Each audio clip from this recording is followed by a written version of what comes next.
जादुई खाना। रघु खेतों से काम करके अपने घर के लिए लौट ही रहा था कि तभी अचानक उसका पैर फिसल जाता है।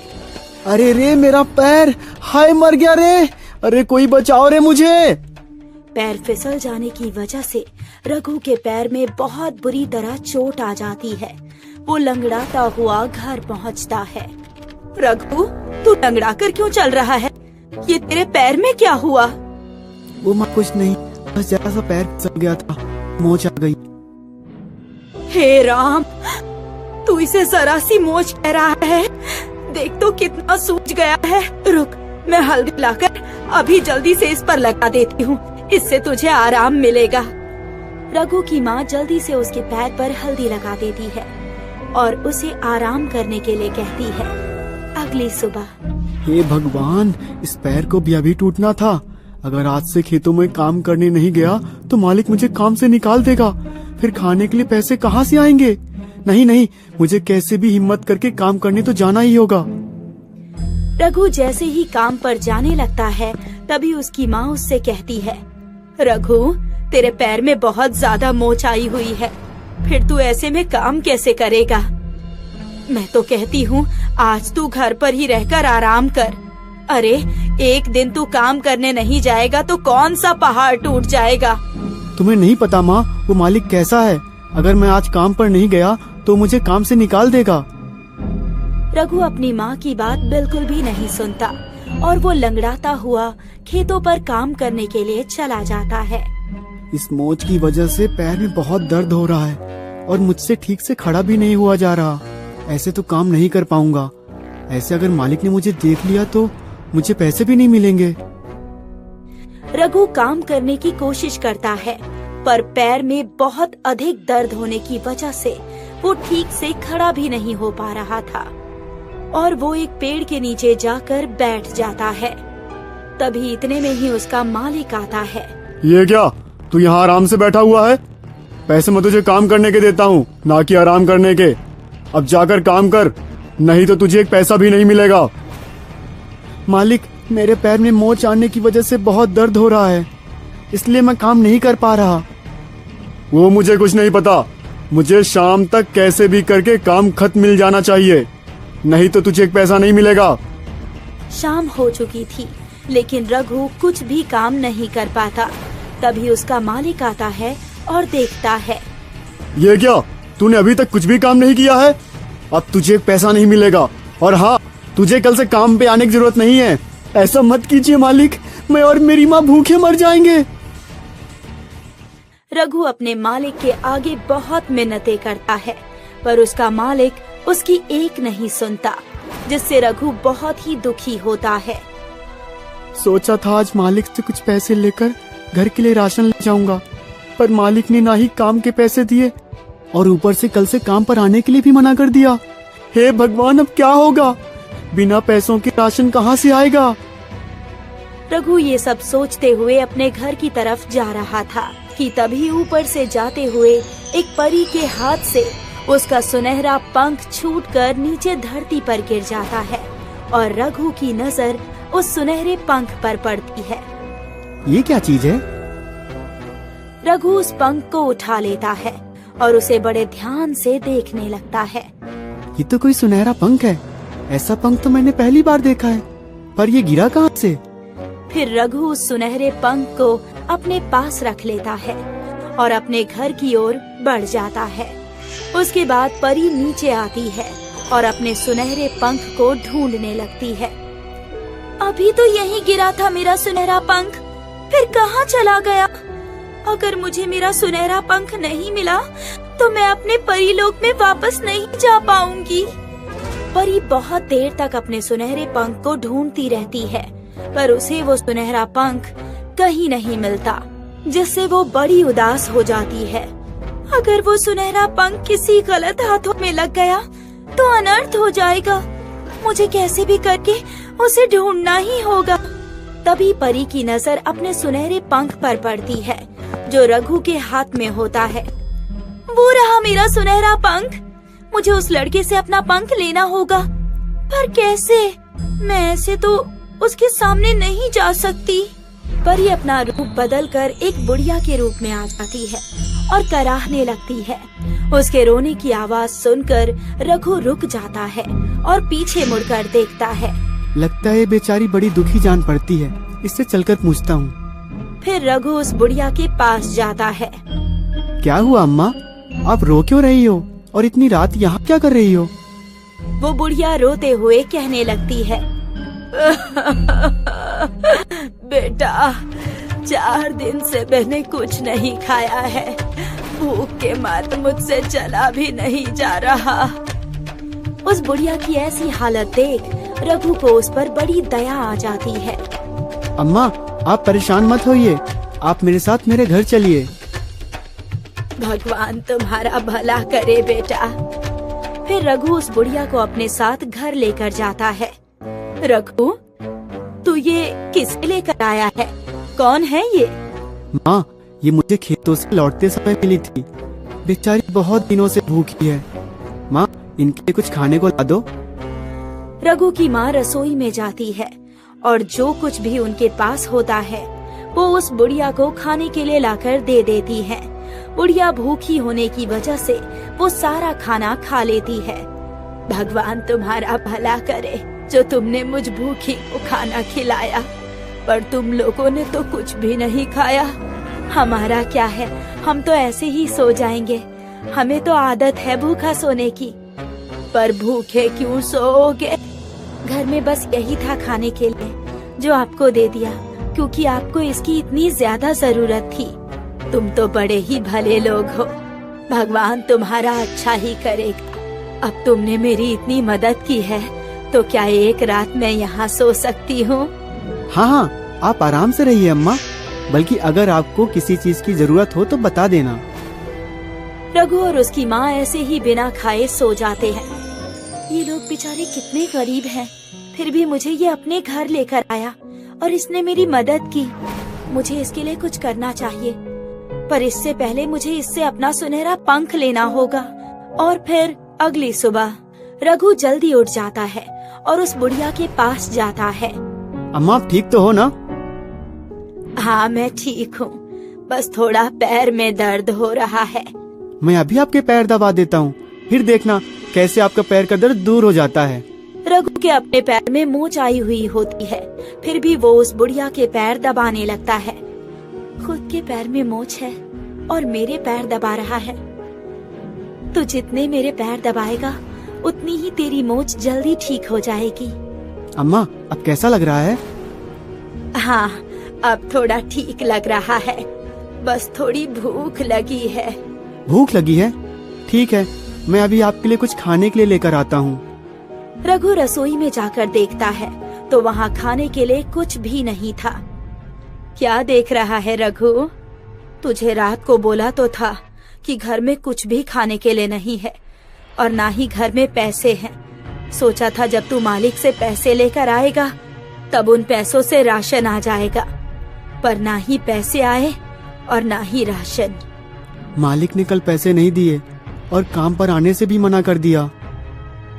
हे भगवान, अब क्या होगा? घर में खाने के लिए कुछ भी नहीं बचा है, अब क्या होगा? पर माँ, अम्मा को तो भूख लगी होगी, मैं उनके लिए अभी कहीं से कुछ लेकर आता हूँ। रघु पड़ोस के घर में जाकर बुढ़िया के लिए खाना मांग कर लाता है और उसे खाने के लिए देता है।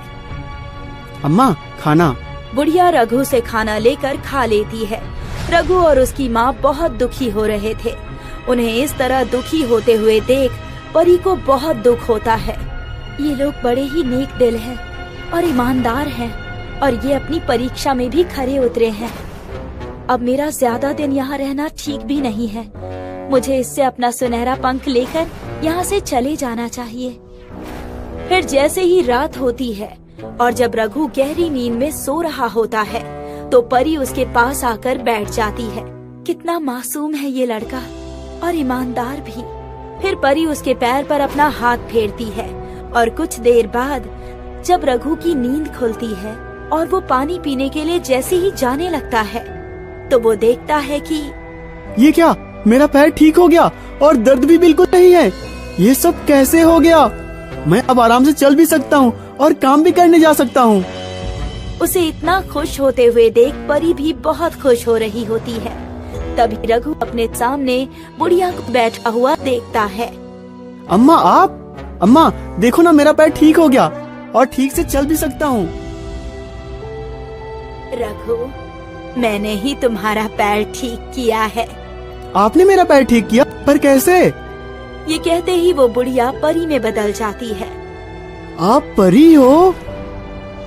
मैं परी लोक की रानी हूँ और मेरा सुनहरा पंख तुम्हारे पास है। जब तुम खेतों से काम करके लौट रहे थे तभी मेरा सुनहरा पंख नीचे गिर गया था और वो तुम्हें मिल गया। उसे लेने के लिए ही मुझे अपना रूप बदलना पड़ा। वो आप ऐसे भी मांग सकती थी। हम लोग किसी भी इंसान के सामने अपने असली रूप में नहीं आ सकते, पर तुम नेक दिल और अच्छे इंसान हो, इसीलिए मैं तुम्हारे सामने अपने असली रूप में आई हूँ। फिर रघु सुनहरा पंख लाकर परी को दे देता है। ये लीजिए आपका सुनहरा पंख। इस सुनहरे पंख के बिना मैं अपने परी लोक में नहीं जा सकती थी। तुम्हारी सेवा और ईमानदारी से मैं बहुत खुश हूँ। तुम मुझसे जो चाहे मांग सकते हो। क्या मांगू मैं? अच्छा, आप मुझे एक ऐसी चीज दे दीजिए जिससे मैं और मेरी माँ हम दोनों कभी भूखे ना रहें। अच्छा ठीक है, ये जादुई थाली है। इससे तुम जो भी मांगोगे वो निकलकर इस थाली में आ जाएगा। और हाँ, इसे बहुत संभाल कर रखना। और तुम्हारी दूसरी इच्छा क्या है? दूसरी इच्छा? आप मुझे एक रस्सी दे दीजिए जो हमेशा मेरा कहना माने। अच्छा ठीक है, ये लो रस्सी। ये सिर्फ तुम्हारा ही कहा मानेगी। फिर वो परी रघु को जादुई थाली और जादुई रस्सी देकर गायब हो जाती है और फिर रघु उस थाली से स्वादिष्ट खाना मांगता है। थाली थाली, मुझे स्वादिष्ट खाना दे, रबड़ी दे, जलेबी दे, खीर पूरी दे, सब्जी दे। ये कहते ही जादुई थाली से स्वादिष्ट खाना, जलेबी, रबड़ी, खीर, पूरी, सब्जी निकलकर थाली में आ जाते हैं। ये देखकर रघु बहुत खुश हो जाता है। वाह वाह, रबड़ी, जलेबी, खीर, पूरी, सब्जी। भूख के मारे तो मेरी जान निकली जा रही है। अब मैं और माँ ये सब मजे से खाएंगे। रघु अपनी माँ को आवाज लगाकर बुलाता है।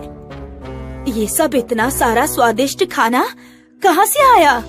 अरे माँ, ये सब मैं आपको बाद में बताऊंगा। अभी आप पेट भर के खाना खाओ। फिर रघु और उसकी माँ दोनों पेट भरकर स्वादिष्ट खाना खाते हैं। अब तो बता कि तू ये सब खाना लाया कहाँ से? माँ, यूँ समझो मुझे काम मिल गया। अरे, ये तो बड़ी खुशी की बात है। बहुत दिनों के बाद इतना स्वादिष्ट खाना खाने के बाद दोनों चैन से सोते हैं। अगली सुबह रघु और उसकी माँ को जब दोबारा भूख लगती है तो रघु कमरे में जाता है और फिर से जादुई थाली से स्वादिष्ट खाना मांगता है। ये जादुई थाली, मुझे स्वादिष्ट स्वादिष्ट खाना दे, रोटी, सब्जी और मिठाई दे।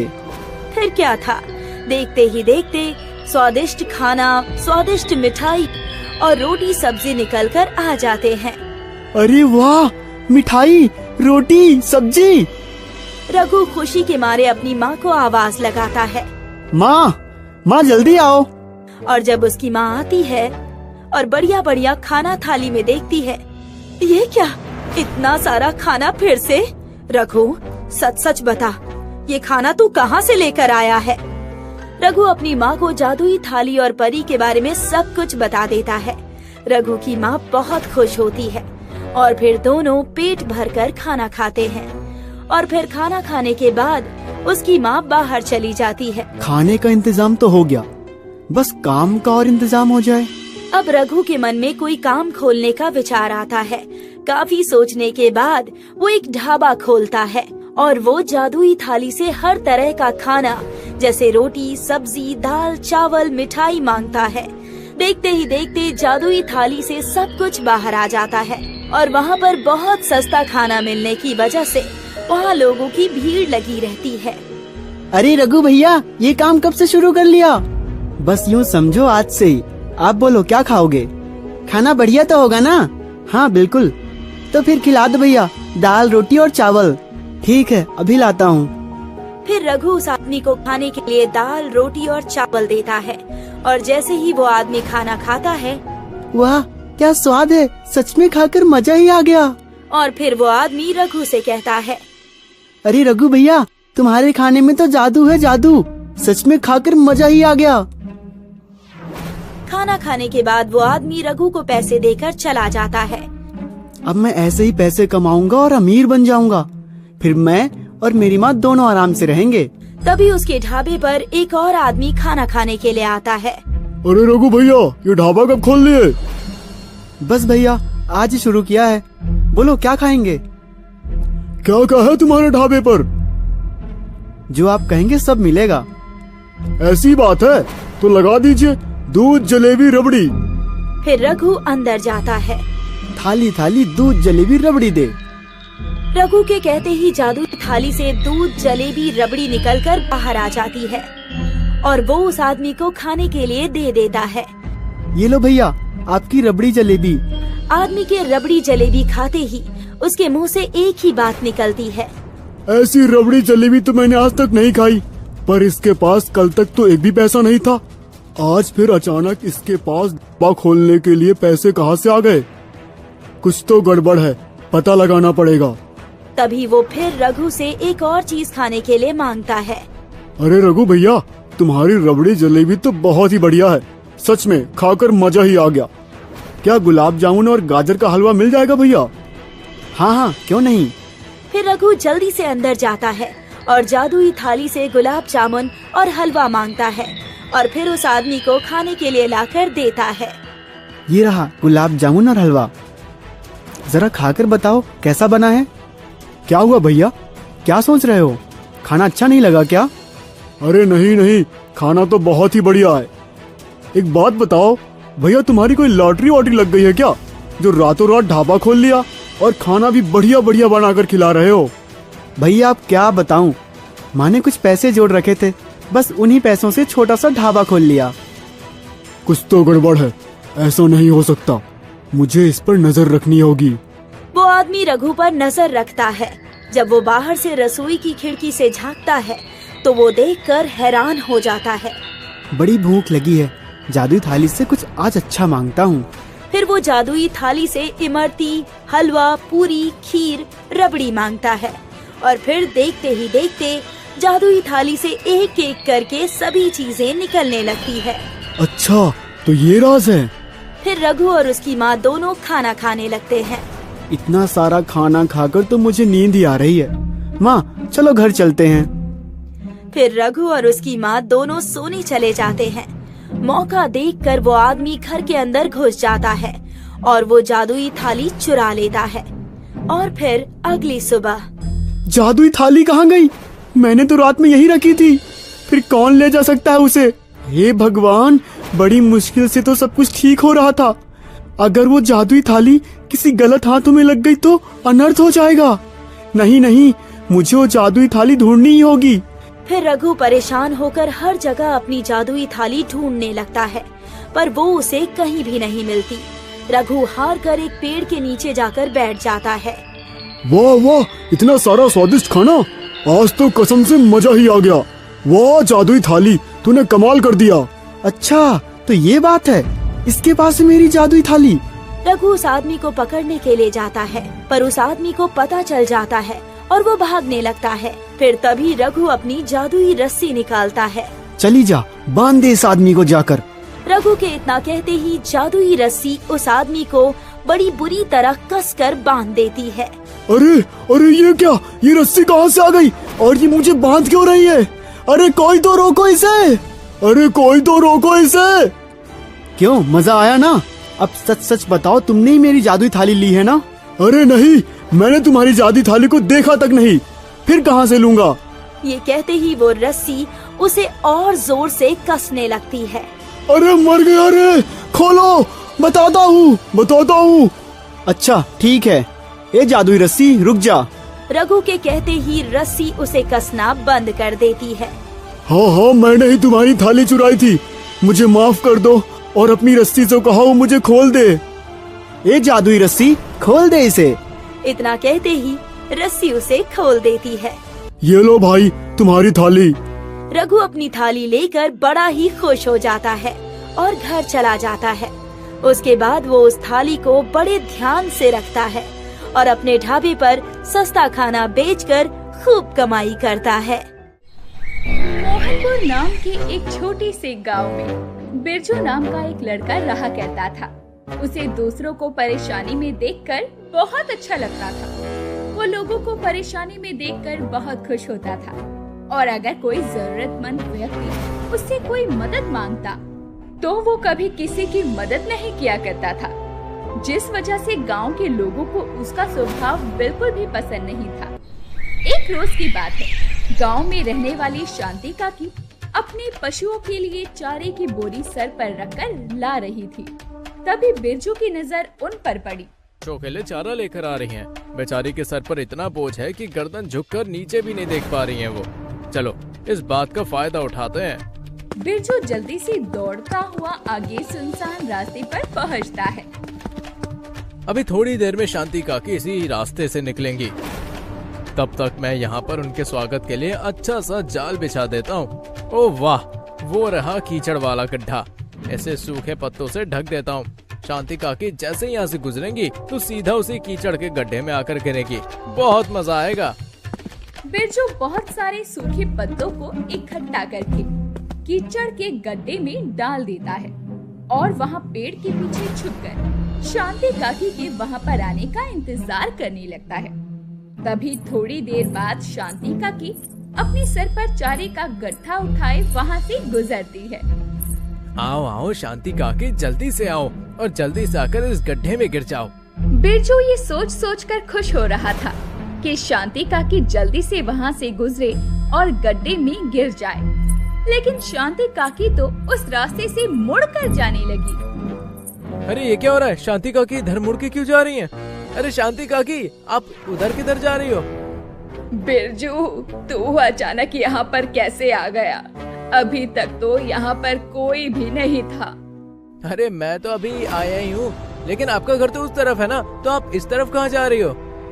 हाँ हाँ जानती हूँ, घर तो मेरा उस तरफ ही है, लेकिन मेरी जेठानी ने भी अपने पशुओं के लिए चारा मंगवाया था, तो मैं उस तरफ से आते हुए उन्हें देना भूल गई थी, तो वही देने के लिए दोबारा यहाँ से जाना पड़ेगा। अरे अरे अरे शांति काकी, अब आप कहाँ वापस उतनी दूर जाओगी? आप एक काम करो, आपको अपनी जेठानी को जितना चारा देना है वो आप मुझे दे दो। मैं उसी तरफ जा रहा हूँ, तो जाते हुए उन्हें मैं चारा दे आऊंगा। आप परेशान मत हो, आप सीधी सीधी अपने घर चली जाओ। सच सच बता क्या बात है, क्योंकि तू और किसी की मदद करते, ऐसा तो कभी हो ही नहीं सकता। जरूर इसके पीछे भी कोई ना कोई वजह तो जरूर है। दूर रहने दे, मुझे तुझ पर बिल्कुल भरोसा नहीं है। मैं खुद ही अपनी जेठानी के पास जाकर उन्हें ये चारा दे आऊंगी। अरे काकी, आप भी ना खामखा मुझ पर ही शक कर रही हो। मस्ती मजाक तो मैं अपने दोस्तों के साथ करता हूँ, मैं तो बस आपकी मदद के लिए बोल रहा था। बाकी अगर आपको मेरी मदद नहीं चाहिए तो ठीक है। अच्छा, अगर तू इतना बोल रहा है तो फिर ठीक है, ले ये एक गट्ठा ले जा, मैं अपने घर चलती हूँ। शांति काकी चारे का एक गट्ठा बिरजू को देकर आगे की ओर निकल जाती है और बिरजू उस दूसरे गट्ठे को लेकर शांति काकी के गड्ढे में गिरने का इंतजार करने लगता है। शांति काकी जैसे ही थोड़ी आगे पहुँचती है तो उन पत्तों की वजह से उन्हें कीचड़ का वो गड्ढा नजर नहीं आता और वो सीधा कीचड़ में जाकर गिरती है। हाय राम रे, मेरी तो कमर ही टूट गई रे। नास पीटे, मैंने बिल्कुल ठीक ही सोचा था, तू जानबूझकर ये सब कर रहा है, वरना तू कभी किसी की मदद नहीं कर सकता। अरे काकी, क्या मस्त गिरी हो आप कीचड़ में। आपने तो आज मेरा दिन ही बना दिया। एक बार और गिरकर दिखाओ ना, बहुत मजा आया। नास पीटे, चला जा यहाँ से, वरना आज मैं तुझे इतना मारूंगी कि आईने में अपनी शक्ल भी नहीं पहचान पाएगा। अरे मोरी मैया, कमर तोड़ दी रे। अरे आप मुझे मार तो तब पाओगी ना जब यहाँ से उठ पाओगी। हाँ, बिरजू शांति काकी को कीचड़ के गड्ढे में गिरी हुई देखकर हंस रहा होता है। तभी वहाँ पर गांव का एक आदमी राकेश आता है। वो शांति काकी को गड्ढे में गिरी हुई देखकर जल्दी से दौड़कर उनके पास जाता है। अरे काकी, ये आपको क्या हो गया? आप इस गड्ढे में कैसे गिर गई? अरे कैसे गिरी, क्यों गिरी, ये सब बाद में पूछियो। लेकिन पहले मुझे इस गड्ढे से बाहर निकाल। इस नास पीटे बिरजू की वजह से ही मैं गड्ढे में गिरी हूँ। देख तो मुझ बूढ़ी को यहाँ पर गिराकर कैसे हंस रहा है। जल्दी बाहर निकाल मुझे। हाँ, निकाल रहा हूँ काकी। और तू अपनी हरकतों से बाज आ जा, वरना तेरे लिए ठीक नहीं होगा। अच्छा तो ये बात है, रुको जरा अभी बताता हूँ तुम्हें। कहा राकेश शांति काकी को कीचड़ के गड्ढे से निकालने गया था, लेकिन बिरजू उसे भी उसी कीचड़ के गड्ढे में धक्का दे देता है और शांति काकी के साथ अब राकेश भी उस कीचड़ के गड्ढे में गिर जाता है। मुझसे पंगा लोगे तो यही हाल होगा। चलो अब दोनों खेलो इस कीचड़ के गड्ढे में, मैं तो चलता हूँ। बिरजू उन्हें वहाँ पर इस हालत में छोड़कर वहाँ से भाग जाता है। किसी तरह वो दोनों जैसे तैसे करके उस गड्ढे से बाहर निकल पाते हैं। तभी अगले दिन गांव की जमुना बहन अपने बेटे गोलू के साथ बाजार की तरफ जा रही थी। अब जमुना बेन भी खट्टी कट्टी खाते पीते घर की थी और वैसा ही उनका बेटा गोलू था, जिन्हें देखकर बिरजू ने उनका मजाक उड़ाना शुरू कर दिया। दो मोटे हाथी घूमने चले, दो मोटे हाथी घूमने चले। मम्मी देखो ना, ये बिरजू भैया फिर से मेरा मजाक उड़ा रहे हैं। अरे सिर्फ तेरी ही नहीं, जरा ध्यान से सुन। मैंने बोला है दो मोटे हाथी घूमने चले। अच्छा मुझे लगता है कि तूने अपने आप को ही दो हाथियों के बराबर समझ लिया है, लेकिन अभी तू इतना भी मोटा नहीं है कि खुद को दो हाथियों के बराबर समझे। खुद को तो घर में रोटी खाने को मिलती नहीं है, तो दूसरों की सेहत को देख देख कर चलता है। एक चमटा लगा दिया ना तुझे, तो तुझे समझ भी नहीं आएगा कि तू कितनी दूर उड़ता हुआ जाएगा। चुपचाप चला जा यहाँ से, वरना आज गांव में संग्राम हो जाएगा। अरे अरे अरे बस करो जमुना बहन, मेरे पीछे 2 कदम दौड़ी तो तुम्हारी सांसें फूल जाएंगी, और अगर तुम्हारी सांसें फूल गई तो तुम्हें तो गहरी गहरी सांसें लेकर पूरे गांव को ही हवा से उड़ा दोगी, और मैं गांव पर इतना बड़ा जोखिम नहीं उठा सकता भैया। तेरी तो रुक जरा, अभी बताती हूँ तुझे। जमुना बहन बिरजू को पीटने के लिए उसके पीछे दौड़ती है, लेकिन बिरजू उनसे बचकर खूब फुर्ती में वहाँ से भाग जाता है।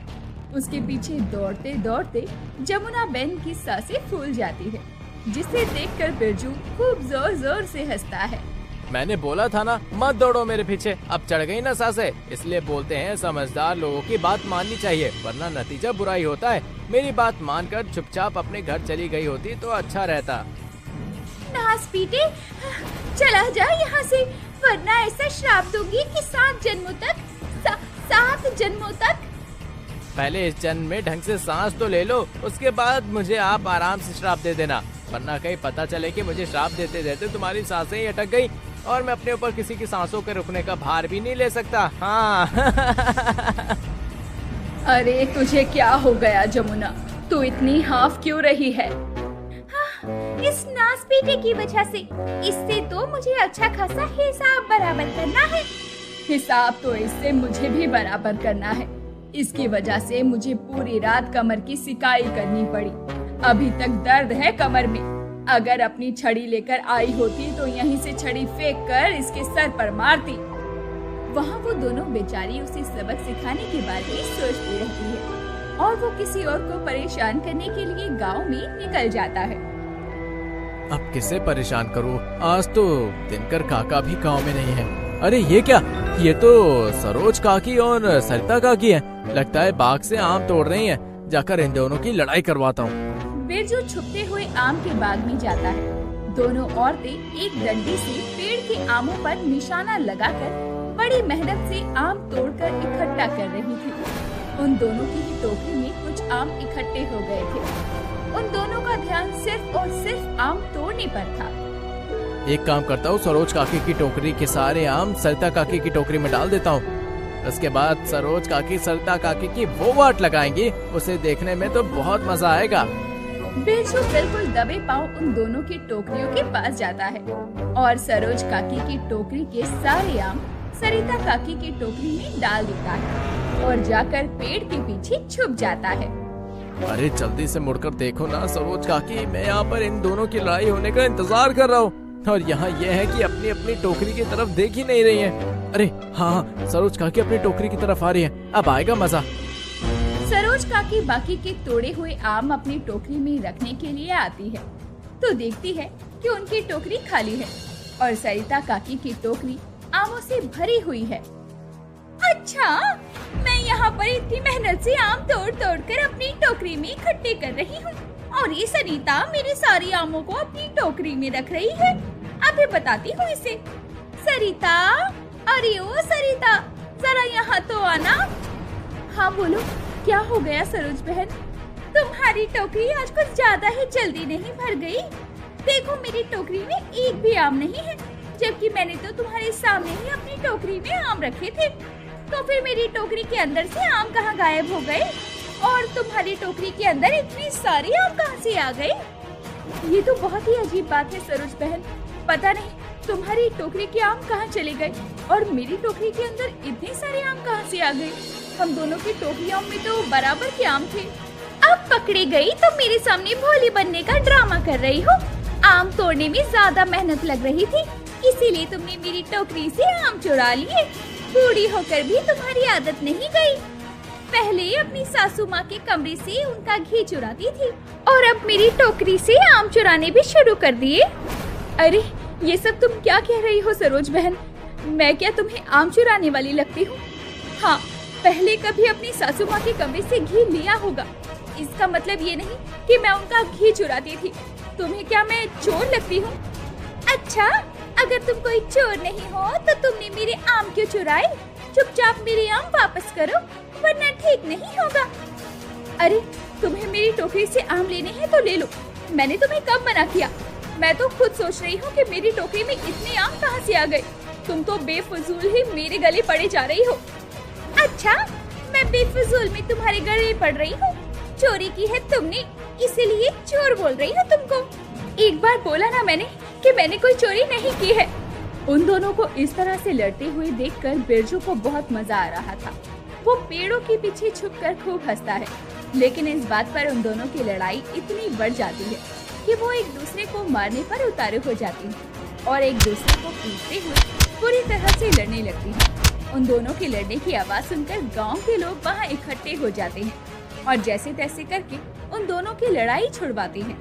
अरे क्या हो गया? आप दोनों क्यों इस तरह से लड़ रही हो? इस उम्र में ये कुश्ती करना आप लोगों को शोभा नहीं देता। अरे इसने मेरे आम चुराए हैं और ऊपर से झूठ भी बोल रही है कि इसने कुछ नहीं किया। अगर आज मैं इसे सबक नहीं सिखाती तो कल फिर से ही मेरे आम चुराती। अरे क्या, ये आप क्या कह रही हो सरोज काकी? सरिता काकी ने आपके आम चुराए, लेकिन वो ऐसा क्यों करेगी? लगता है आपको कोई गलतफहमी हुई है। सरिता काकी ऐसा नहीं कर सकती। जमुना बहन उन दोनों को समझा ही रही होती है कि तभी राकेश की नजर पेड़ों के पीछे छुपे बिरजू पर पड़ती है। बिरजू को वहाँ देखते ही राकेश सब कुछ अच्छी तरह समझ जाता है। आप दोनों जिस वजह से लड़ रहे हो, असल में वो इस बिरजू का किया धरा है। देखो वहाँ पर कैसे पेड़ के पीछे छुपकर आप दोनों की लड़ाई के मजे ले रहा है। हे भगवान, इसका मतलब इसने मेरी टोकरी से आम निकालकर सरिता की टोकरी में डाले। नास बेटे, तो एक बार जरा यहाँ पर आ। पेड़ के नीचे छुपकर क्यों खड़ा है? बेवकूफ थोड़ी ना हो। जब मैं वहाँ पर आऊँगा तुम सबके हाथ लग गया तो सबके सब मुझ पर अपना हाथ साफ कर दोगे। लेकिन एक बात तो है, तुम गाँव वाले हो बड़े बेवकूफ। कैसे छोटी सी बात पर एक दूसरे से लड़ने लग गए। लेकिन मुझे आप दोनों की लड़ाई देखकर बहुत मजा आया। अरे तो रुक जरा। सरिता अपनी टोकरी का आम बिरजू के सर पर मारती है, लेकिन वो उस आम को लेकर वहाँ से भाग जाता है। मुझे माफ कर दो सरिता बहन, उस बेवकूफ की वजह से मैंने तुमसे लड़ाई की, तुम पर शक किया। कोई बात नहीं सरोज बहन, लेकिन इस बिरजू की वजह से गांव में सब परेशान हैं। ये सब लोगों को मुसीबत में डालता है, लोगों की लड़ाइयाँ करवाता है। किसी दिन जब ये किसी मुसीबत में फंसेगा ना, तब इसे पता लगेगा कि दूसरों को मुसीबत में फंसाने से उन्हें कितनी तकलीफ होती है।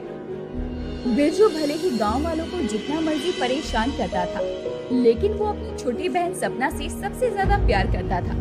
सपना उसकी बहुत लाडली थी। वो सपना को कभी भी किसी तकलीफ में नहीं देख सकता था। कुछ दिन बाद की बात है, बिरजू अपनी बहन सपना के साथ अपनी नानी के गांव से लौट रहा था। उसकी नानी के गांव से लौटते वक्त बीच में एक नदी पड़ती थी, जिसे पार करने के बाद एक बड़ा ही सुनसान जंगल का रास्ता आता था, जहाँ पर बहुत डरावनी गुफाएं थी। वहाँ से लौटते वक्त उन्हें बहुत देर हो चुकी थी। और सूरज भी ढल चुका था, इसीलिए जंगल में पूरी तरह से अंधेरा छा चुका था। भैया, मुझे बहुत डर लग रहा है। मैंने सुना है इस जंगल में बहुत सारे डाकू रहते हैं। अगर हमें वो डाकू मिल गए तो हम क्या करेंगे? अरे तू क्यों चिंता कर रही है, मैं हूँ ना तेरे साथ, कुछ भी नहीं होगा। बिरजू इतना कहता है कि तभी उनके पीछे से वहाँ एक डाकू आ जाता है। डाकू को देखकर इससे पहले कि बिरजू कुछ कर पाता, उससे पहले ही वो डाकू बिरजू के सर पर डंडे से वार कर देते हैं और उसकी बहन को अगवा करके ले जाते हैं। सर पर डंडा लगते ही बिरजू वहीं पर बेहोश हो जाता है। अगली सुबह जब सूरज निकलता है तो उसकी किरणें अपने चेहरे पर पड़ने की वजह से बिरजू की आंख खुलती है। आंख खुलते ही उसे अपनी बहन की याद आती है। सपना, सपना, कहाँ ले गए वो डाकू मेरी बहन को? मुझे सपना को बचाना होगा, लेकिन मैं अकेले उसे नहीं बचा सकता। उसे बचाने के लिए मुझे गांव वालों की मदद चाहिए। अपनी बहन को बचाने की खातिर मदद मांगने के लिए बिरजू गांव वालों के पास जाता है, लेकिन कोई भी गांव वाला उसकी बात पर यकीन नहीं करता और उसके बुरे व्यवहार की वजह से कुछ लोग तो उसकी बात सुनना भी पसंद नहीं करते। अरे मैं आप सभी लोगों से कह रहा हूँ ना कि उन डाकुओं ने मेरी बहन को अगवा कर लिया है। मैं अकेले उन सब का सामना नहीं कर सकता। अब तो आप लोगों को मेरी मदद करनी ही होगी। प्लीज चलिए ना। तुझे क्या हम लोग बेवकूफ दिखाई देते हैं जो इस बार भी तेरी बातों पर यकीन कर लेंगे? तेरा कोई भी भरोसा नहीं है। तू अपने मजे के लिए हमें जंगल में ले जाएगा और तेरे चक्कर में डाकू हमें पकड़ ले जाएंगे। देख, हम सब में से किसी को भी तेरी बात पर जरा सा भी यकीन नहीं है, इसलिए हमें पागल बनाना छोड़ और जा यहाँ से। अब तुझे हमें परेशान करने का कोई दूसरा तरीका नहीं सूझ रहा है तो ये अलग तरीका ढूंढ कर निकाला है तूने। शांति काकी, आप तो मेरी बात पर यकीन करो, आप इन सबको समझाओ ना। अरे तू सोच भी कैसे सकता है कि मैं तेरी बात पर यकीन करूंगी? उस दिन तेरी बात पर यकीन किया था, तेरी वजह से ही उस दिन मैं उस गड्ढे में गिरी थी। आज तक मेरी कमर में दर्द होता है। एक बार कोई इंसान अपने दुश्मन पर भरोसा कर ले, लेकिन तुझ पर ना बाबा ना, तुझ पर तो कोई भरोसा ना करे। बिल्कुल ठीक कह रही हो शांति काकी। इसकी वजह से ही मेरी सरिता बहन से लड़ाई हो गई थी। ये लड़का बिल्कुल भी भरोसे के काबिल नहीं है। इस पर भरोसा करना तो ओखली में सर देने के बराबर है। यहाँ पर बातें बनाकर हम सबका समय व्यर्थ कर रहा है। हम लोगों को अपने बहुत काम है। चल हट, जाने दे हमें यहाँ से। बिरजू की बातों पर कोई भी यकीन नहीं करता। तब वो रोते हुए वहाँ से अपनी बहन को बचाने के लिए अकेला ही चला जाता है, लेकिन गुफा के पास पहुँचते ही वो डाकू उसे भी अगवा कर लेते हैं। तू ही है ना वो जिसने हमारे आदमियों को जाल में फंसाकर नदी में डुबाया था? तेरी वजह से उसकी हालत कितनी खराब हो गई जानता भी है? कितनी मुश्किल से बचा है वो। हम तुझे छोड़ेंगे नहीं। भैया, सब लोग तुम्हें समझाते थे कि दूसरों के साथ ऐसा मत करो, वरना किसी दिन बहुत बड़ी मुसीबत में फंस जाओगे। देखो, आज आपकी वजह से हम दोनों कितनी बड़ी मुसीबत में फंस गए। कोई भी हमारी मदद के लिए नहीं आया। नहीं सपना बेटा, ये गांव वाले हमेशा तुम्हारी मदद के लिए हाजिर हैं। अरे ये इतने सारे गांव वाले यहाँ पर कैसे आ गए? पकड़ लो इन सबको। अरे ओ छचुंदर, तुझे क्या लगता है तू पकड़ पाएगा हमें? अपने बेलन से ऐसा धोबी पछाड़ दूंगी ना कि सीधा पाताल में जाकर गिरेगा। रुक बुढ़िया, सबसे पहले तुझे ही पकड़ता हूँ। डाकू जैसे ही उन लोगों की तरफ बढ़ते हैं, वैसे ही सब लोग अपने अपने साथ लाए बेलन, चिमटे और लकड़ी के डंडों से उन पर वार करना शुरू कर देते हैं और उनको पीट पीट कर रस्सी से बांध देते हैं। तभी थोड़ी देर बाद वहाँ पर पुलिस आ जाती है और उन सबको पकड़कर वहाँ से ले जाती है। गांव वाले बिरजू और उसकी बहन सपना को सही सलामत गांव में ले आते हैं। आप सब लोग मुझे माफ कर दीजिए। मैंने आप सबके साथ इतना कुछ किया, हमेशा सबको तंग किया, लेकिन आज के बाद मैं आप लोगों की मदद करूंगा। अगर आप लोग हमारी मदद करने के लिए वहाँ पर नहीं आते तो ना जाने डाकू हमारे साथ क्या करते। हमने तुम्हारी मदद इसलिए की क्योंकि हमें पता चल गया कि कल से सपना और तुम दोनों ही गायब थे और सपना तो आज भी घर पर नहीं आई। तब हमें लगा कि शायद तुम सच बोल रहे हो, इसलिए हम जंगल के रास्ते उस गुफा तक पहुंच गए। इसलिए कहते हैं कि दूसरों के साथ इतना भी बुरा नहीं करना चाहिए कि तुम्हारे अपने मुश्किल समय में कोई तुम्हारी मदद ना करे। तुम दूसरों को इतना परेशान करते हो, उनसे इतना झूठ बोलते हो, जिस वजह से वो मुश्किलों में फंस जाते हैं। तो तुम ही बताओ, तुम पर कौन यकीन करेगा? और नहीं तो क्या, एक बात हमेशा याद रखना, इंसान जैसा कर्म करता है उसे फल भी वैसा ही मिलता है। वो कहते हैं ना, जैसे को तैसा, तो जैसा करोगे तैसा मिलेगा भी। तुम्हारी किस्मत अच्छी थी जो इस बार हम लोगों ने तुम्हारी बात मान ली, वरना तुम जानते ही हो कि तुम्हारे साथ क्या होता। हाँ काकी, मैं आप सबसे वादा करता हूँ कि आज के बाद ऐसा कभी नहीं होगा और कभी किसी से झूठ नहीं बोलूंगा, न ही किसी को परेशान करूंगा। मुझे अब अपनी करनी का फल मिल चुका है। अंत में बिरजू को अपनी करनी का फल मिल ही जाता है, जिससे सबक लेकर वो फिर कभी उन गलतियों को नहीं दोहराता और एक अच्छा इंसान बनकर सभी गांव वालों की मदद करने लगता है।